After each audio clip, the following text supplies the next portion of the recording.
Hi everyone, in this video I'll be teaching you how to add wireless Wi-Fi network manually on PC or laptop in Windows. First things first, you want to click on the Start button, then you want to open the Control Panel. You can do this by searching for Control Panel in the search bar and clicking on it. In here, you want to change the view to large icons for easier navigation. In the control panel, just find and click on Network and Sharing Center. In the Network and Sharing Center, just locate the option Set up a new connection or network and click on it.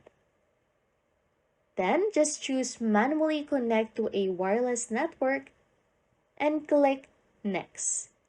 Enter then the wireless network name or SSID, then select the security type for your Wi-Fi network, then enter the network security key or password, then optionally check the box that says Connect even if the network is not broadcasting. After that, just click Next to proceed. Then you want to choose the connection settings as per your preference and click Next again. Click Close to finish the setup. And now, to connect to the added Wi-Fi network, just go to the taskbar and click on the Wi-Fi icon. Then locate your Wi-Fi network name in the list. Then click on your network name and ensure that Connect automatically is selected.